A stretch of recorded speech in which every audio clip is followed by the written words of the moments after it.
ஃபில்மேட் தமிழ் நேயர்களுக்கு வணக்கம். நான் உங்கள் ரஞ்சித். என்னடா காலையில் லேப்டாப் கைமா உட்காந்துருக்கானே அப்படின்னா ஷாக் ஆகாதீங்க. வழக்கம் போல் ஒரு ஹாட்டான நியூஸோடு தான் வந்திருக்கேன். எல்லாருக்கும் தெரிஞ்சிருக்கும், இந்த பொங்கல் ஜனநாயகன் வர்சஸ் பராசக்தி அப்படிங்கிறது எல்லாருக்குமே தெரிஞ்ச ஒரு விஷயம் தான். இப்போ அதில் புதுசாக இன்னொரு கான்ட்ரவர்சியை கிளப்பக்கூடிய விஷயம் என்ன அப்படின்னு பார்த்தீங்கன்னா, இந்த ட்ரெய்லரில் எந்த ரெண்டு படத்தோட ட்ரெய்லரும் ரிலீஸ் ஆச்சு, எந்த படத்தில் ட்ரெய்லருக்கு அதிக வியூஸ் போயிருக்கு, அது எப்படி போச்சு அப்படின்ற ஒரு டாக் தான் இப்போ ரசிகர்கள் மத்தியில் மிகப்பெரிய அளவில் ட்ரெண்டிங்காக போயிட்டுருக்கு. ஜனவரி 3ஆம் தேதி நடிகர் விஜயினுடைய ஜனநாயகன் படத்தினுடைய ட்ரெய்லர் 6:45 மணிக்கு ரிலீஸ் பண்ணுறாங்க. அந்த ட்ரெய்லர் வெளியான பிறகு ஐயோ இது பகவந்த் கேசரியோட அப்பட்டமான ஒரு ரீமேக்காக இருக்குது, ஃப்ரேம் கூட மாற்றாமல் அப்படியே எடுத்து வச்சிருக்காங்களே அப்படின்ட்டு அதுக்கு சில கடுமையான விமர்சனங்கள் வந்தது. பகவந்த் கேசரி பார்க்காத பலருக்குமே ஓகே நல்லா தான் இருக்குது, இதுவும் ஒரு அவருடைய கமர்ஷியல் மீட்டரில் பொலிட்டிக்கல் பெண்களுக்கான விஷயங்கள் இதெல்லாம் வச்சு பண்ணியிருப்பாங்க அப்படின்ட்டு ஒரு மிக்ஸான ரிவ்யூஸ் தான் வந்தது. அதான் உண்மை. அதுக்கு அடுத்த நாள், அதாவது ஞாயிற்றுக்கிழமை 4ஆம் தேதி பராசக்தி படத்தினுடைய ட்ரெய்லர் ஈவினிங் வந்து ரிலீஸ் பண்ணுறாங்க. ஸோ அந்த ட்ரெய்லர் தீ பரவட்டும் அப்படின்ற டேக்கு ஏற்ற மாதிரி பயங்கரமாக வைரல் ஆகுது. காரணம் 1964ஆம் ஆண்டு ஏற்பட்ட மொழி போராட்டம், இப்போ ஹிந்திய அலுவல் மொழியாக இங்கே திணிக்க முயற்சித்த போது இங்கே ஏற்பட்ட பிரச்சனைகள், பல பொள்ளாச்சி சம்பவம், அப்போ பல உயிர்கள் போனது, இதையெல்லாம் கருவாக வச்சு தான் இந்த ஒரு வரலாற்று படத்தை சுதா கொங்கரா உருவாக்கியிருக்காங்க. படத்தில் அறிஞர் அண்ணா பேசின வசனங்கள், இந்த மாதிரி நிறைய விஷயங்கள் அதில் காட்சிப்படுத்திருக்கிறதுனால இந்த படமும் ஒரு மிகப்பெரிய அளவில் எதிர்பார்க்கப்படுது. ஸோ அந்த படத்துடைய ட்ரெய்லருக்கும் ஒரு நல்ல வரவேற்பு கிடைச்சது. ஏன்னா அதில் ரவிமோகன், சிவகார்த்திகேயன், அதர்வா, ஸ்ரீலீலா அப்படின்னு ஒரு மிகப்பெரிய நட்சத்திர பட்டாலுமே நடிச்சிருக்காங்க. இந்த படத்துக்கான எதிர்பார்ப்புமே கொஞ்சம் அதிகரித்தது. இந்த ரெண்டு படங்களும் ரிலீஸ் ஆகிறதுக்கு முன்னாடி வரைக்கும் விஜய் வர்சஸ் சிவகார்த்திகேயன் அப்படின்னு பார்க்கப்பட்ட ஒரு நிலை இப்போ கொஞ்சம் கொஞ்சமாக மாறி இது டிவிகே வர்சஸ் டிஎம்கே அப்படின்ற ஒரு மினி தேர்தலாகவே மாறி இருக்குது அப்படின்னே சொல்லலாம்.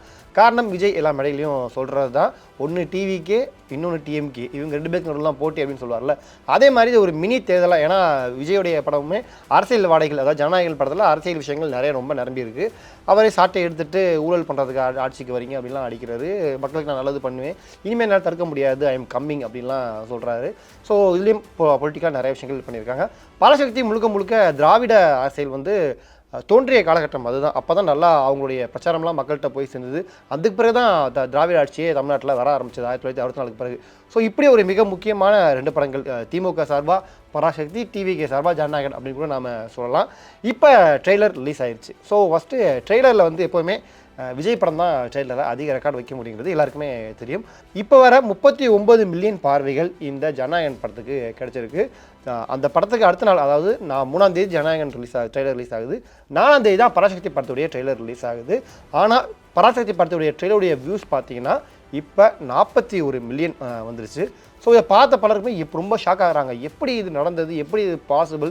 ஏன்னா விஜய் படத்தோட ரெக்கார்டை முறியடிக்கிற அளவுக்கு சிவகார்த்திகேயன் வளர்ந்துட்டாரா, என்ன நடந்துச்சு அப்படிங்கிறது தான். ஆக்சுவலாக சிவகார்த்திகேயனுடைய அதிகபட்ச ரெக்கார்டே, அதாவது அவர் வாங்கின அதிக வியூஸ் அப்படின்னு பார்த்தீங்கன்னா அது மதராசி தான். மதராசி படத்துடைய ட்ரெய்லர் வியூஸ் வந்து 20 மில்லியன் தான். அதாவது லாஸ்ட்டாக அவருக்கு ரிலீஸ் ஆன திரைப்படம், அதுக்கு 20 மில்லியன் தான். மதராசிக்கு முன்னாடி ரிலீஸ் ஆன படம் வந்து அமரன். ஸோ அமரன் படத்துடைய ட்ரெய்லர் நம்ம பார்க்கலாம். அமரன் படத்துடைய ட்ரெய்லர் வியூஸ் வந்து 15 மில்லியன் வந்திருக்கு அமரன் படத்துக்கு. ஆனால் இப்போ பராசக்தியோடைய வியூஸ் பார்த்தீங்க அப்படின்னா, ஆரம்பத்தில் நான் சொன்ன மாதிரி 41 மில்லியன் வியூஸ் வந்து பராசக்திக்கு கிடச்சிருக்கு. ஆனால் இதில் ரசிகர்களை சந்தேகமடைய ஒரு விஷயமும் இருக்குது. ஏன்னா நேற்று இந்த ரெக்கார்டை பீட் பண்ணிட்டாங்க அப்படின்ட்டு எல்லா சேனல்ஸ்லையுமே ரெக்கார்ட் போடுறாங்க. விஜய் சாதனையை முறியடித்த சிவகார்த்திகேயன், ஜனநாயகன் ட்ரெய்லர் சாதனையை முறியடித்த சிவகார்த்திகேயனின் பராசக்தி அப்படின்ற டைட்டிலோடு எல்லாருமே போட்டுட்டு இருந்தாங்க. ஸோ அப்போ தான் எல்லாருக்குமே ஒரு சந்தேகம் வந்தது, எப்படி இது பாசிபிள் அப்படின்ட்டு. எல்லாருமே வீடியோ ப்ளே பண்ணி பார்க்க ஆரம்பிக்கும் போது தான் தெரிஞ்சது. இந்த பராசக்தி படத்தினுடைய ட்ரெய்லரில் வந்திருக்கக்கூடிய லைக்ஸு 4,48,000 லைக்ஸ் வந்திருக்கு. ஒரு 18,000 கமெண்ட்ஸ் வந்திருக்கு. சரி ஓகே, 41 மில்லியன் வியூஸ் போயிருக்கு, பட் இருந்தாலும் லைக்ஸு கமெண்ட்ஸ்லாம் கொஞ்சம் கம்மியாக தான் வந்துருந்துருக்கு. சரி அப்படின்னு கட் பண்ணிவிட்டு அப்படியே நாம் இப்போ ஜனநாயகன் படத்தினுடைய ட்ரெய்லருக்கு போகலாம். ஜனநாயகன் ட்ரெய்லர் வந்து 39 மில்லியன் போயிருக்கு இப்போ வர. ஆனால் ஜனநாயகன் படத்தோடைய ட்ரெய்லருக்கு வரக்கூடிய லைக்ஸ் மட்டும் பார்த்தீங்கன்னா 1.2 மில்லியன் வந்திருக்கு லைக்ஸு. கமெண்ட்ஸ் பார்த்தீங்கன்னா 89,000. பார்த்தீங்கன்னா எவ்வளோ வித்தியாசம். அதாவது இந்த பராசக்தி படத்துக்கு 41 மில்லியன் வியூஸ் வந்திருக்கு. ஆனால் லைக்ஸ் வெறும் 4,45,000 அந்த மாதிரி தான் வந்திருக்கு. கமெண்ட்ஸ் வெறும் 18,000 தான் வந்திருக்கு. ஆனால் ஜனநாயகன் படத்தினுடைய ட்ரெய்லருக்கு வியூஸ் வந்து 39 மில்லியன் வந்திருக்கு, லைக்ஸு 1.2 மில்லியன் வந்துருச்சு, கமெண்ட்ஸ் 89,000 கிட்ட வந்துருச்சு. நடிகர் விஜயுடைய அதிகபட்ச ட்ரெய்லர் வியூஸ் என்ன அப்படின்னு பார்த்தீங்கன்னா அது லியோ தான் நினைக்கிறேன். எஸ், லியோ படத்துடைய ட்ரெய்லர் தான் 71 மில்லியன்ஸ் வியூஸ் வந்திருக்கு. அதோடைய லைக்ஸ் அண்ட் கமெண்ட்ஸ் நீங்கள் பார்த்தீங்க அப்படின்னா லைக் வந்து 3.1 மில்லியன் லைக் வந்திருக்கு. கமெண்ட்ஸ் மட்டும் 1,67,073 வந்திருக்கு. ஸோ இதுதான் அவருடைய highest record, Leo record. GOAT வந்து 58 மில்லியன் வந்திருக்கு அவருடைய ட்ரெய்லருக்கான வியூஸு. லைக்ஸ் அஃப்கோர்ஸ் 1.4 மில்லியன் வந்திருக்கு. கமெண்ட்ஸ் 65,000 வந்திருக்கு. ஓகே, விஜயுடைய மற்ற படங்களுடைய ரெக்கார்டை வந்து இன்னும், அதாவது கோட், லியோ இந்த 2 படங்களுடைய ரெக்கார்டை வந்து இன்னும் ஜனநாயகன் பீட் பண்ணலை. அது மட்டும் நம்ம உண்மை. ஆனால் மதராசி, அமரன் இந்த படங்களுடைய ரெக்கார்டை பராசக்தியும் பீட் பண்ணிருச்சு. ஸோ இப்போ தான் இது வந்து விஜய் ரசிகர்கள் மற்றும் டிவிக்கு தொண்டர்கள் மத்தியில் ஒரு கேள்வியை ஏற்படுத்தியிருக்கு. அதாவது ஒரு படத்தோடைய ட்ரெய்லர் பார்க்குறாங்க அப்படின்னா அதுக்கு ஈக்குவலாக பேலன்ஸ் ஆகியாவது கொஞ்சம் லைக்ஸ் வரணும். இதென்ன உங்களுக்கு வியூஸ் மட்டும் வருது, ஆனால் லைக்ஸ் வரல, கமெண்ட்ஸ் வரல.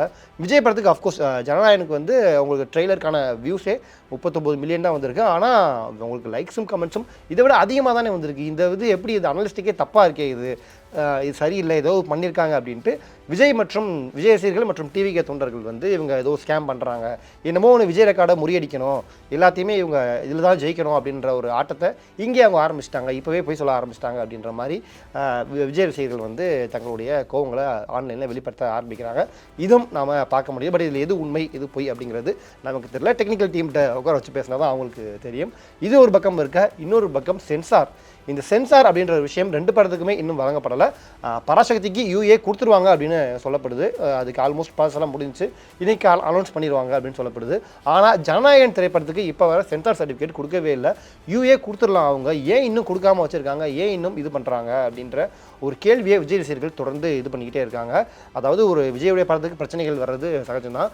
இப்போ படம் ரிலீஸ் ஆகிறதுக்கு இன்னும் 3 நாட்கள் தான் இருக்குது. ஆனால் இன்னமும் மத்திய அரசும் சரி மாநில அரசும் சரி 2 பேருமே அவங்க வந்து ஒரு டீல் போட்டுக்கிட்டு இதான் கூட்டணி ஆட்சி அப்படிங்கிறத சொல்கிறது, மறைமுக கூட்டாட்சியில் அவங்க இருந்துக்கிட்டு இப்போ விஜய் படத்துக்கு சென்சார் தரமாட்டுறாங்க. அவங்க இதை பார்த்து அவங்க பயப்படுறாங்க அப்படின்ற மாதிரியான கேள்விகள்லாம் முன்வைக்கிறாங்க.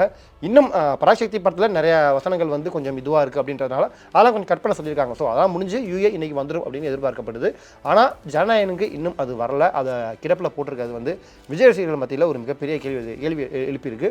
பல விஜய் ரசிகர்கள் மற்றும் டிவிகே தொண்டர்கள் இது சம்மந்தமாக தொடர்ந்து கேள்விகளை எழுப்பிட்டே இருக்காங்க. ஏன் இப்போ எங்கள் படத்தை பார்த்தே நீங்கள் பயப்பட ஆரம்பிக்கிறீங்களா அப்படின்ற கேள்விகளெல்லாம் முன்வைக்க ஆரம்பிக்கிறாங்க. ஒருவேளை இந்த ஜனநாயகன் படத்தினுடைய சென்சார் யூஏ சர்டிஃபிகேட் வழங்குறதுல டிலே ஆச்சு அப்படின்னா மேபி இந்த படம் போஸ்ட்பாண்ட் ஆகிறதுக்கும் வாய்ப்புகள் இருக்குது அப்படின்னு சொல்லப்படுது. பட் அது எந்தளவுக்கு உண்மை அப்படிங்கிறது தெரியல. ஏன் அப்படின்னா படம் ரிலீஸ் ஆகிறதுக்கு இன்னும் 3 நாட்கள் தான் இருக்குது. நிறைய திரையரங்குகள், அதாவது நம்ம ஊர்களில் இருக்கக்கூடிய தனித்தனி இண்டிவிஜுவல் தியேட்டர்ஸ் எல்லாம் அந்த ரசிகர் மன்ற ஷோ அதுக்கெலாம் டிக்கெட் வந்து இது பண்ணிட்டாங்க. ஆனால் பிவிஆர் இந்த மாதிரியான முக்கியமான திரையரங்குகளில் இன்னும் டிக்கெட் ஓப்பன் பண்ணவே இல்லை. காரணம் வந்து இவங்க சென்சார் கொடுத்தா தான் அடுத்து அந்த ஒரு ப்ராசஸை பண்ண முடியும். ஸோ அதனால் பாதி பேர் அதை பண்ணாமல் இருக்காங்க. ஸோ இந்த ஒரு விஷயமும் இப்போ வந்து பரபரப்பாக போயிட்டுருக்கு. விஜய் வந்து கடைசி படம் பண்ணுறாரு, இப்போ கூட நீங்கள் பிரச்சனை பண்ணுவீங்க அப்படின்ட்டு வழக்கம் போல் விஜய் ரசிகர்கள் வந்து தங்களுடைய கோவத்தை வெளிப்படுத்திட்டு இருக்காங்க. ஸோ இந்த ஜனநாயகன் வர்சஸ் பராசக்தி ட்ரெய்லருடைய வியூஸ் பற்றி நீங்கள் என்ன நினைக்கிறீங்க, சென்சார் வழங்கப்படாதது குறித்து நீங்கள் என்ன நினைக்கிறீங்க அப்படின்ற உங்களுடைய கருத்துக்களை மறக்காமல் கீழே கமெண்ட் பண்ணுங்கள். நன்றி.